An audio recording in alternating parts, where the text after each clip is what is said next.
Outlook for the economy as a whole has, as you all know, deteriorated. We see no real improvement in the outlook for offices, although having said that, we are in the process of being final bidders in a number of large new premium grade developments, but other than that it remains very soft.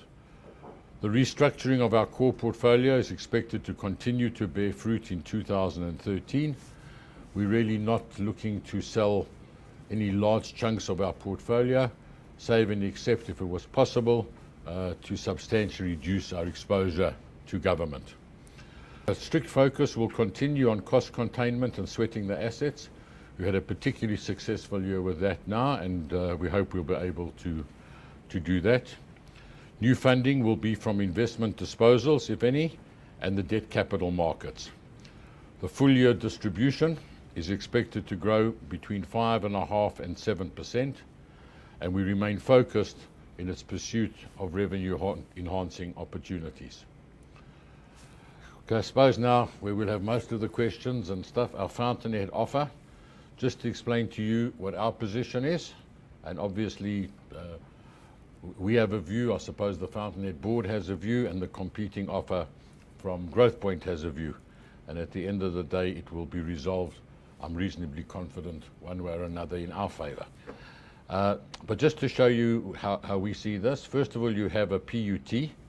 It has assets which generate net income, and that net income there is an entitlement in terms of Cisco and the Fountainhead trust deed that income goes to the investors and to the management company.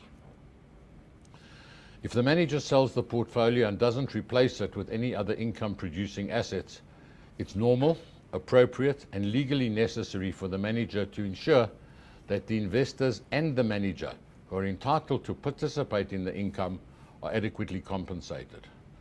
It would be inappropriate to allow one of the parties to benefit from the income stream of the other.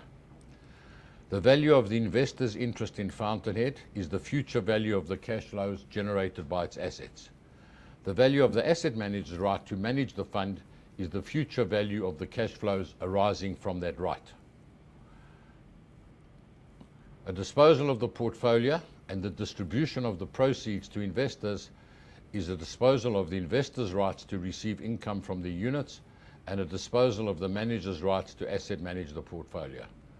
So if the entire portfolio is sold and the proceeds distributed, then the purchaser acquires all of the income and not just that portion which is attributable to the investors.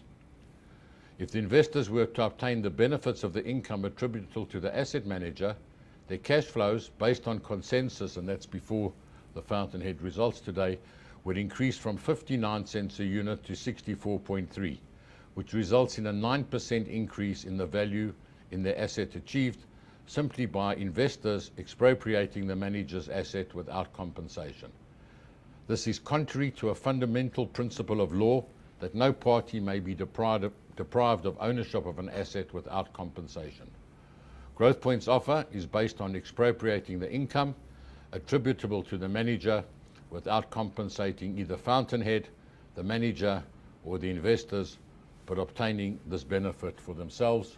Or as I said to somebody the other day, my good friend Norbert now thinks he's David Copperfield and can make 63 million disappear. With that, I'm happy to take questions.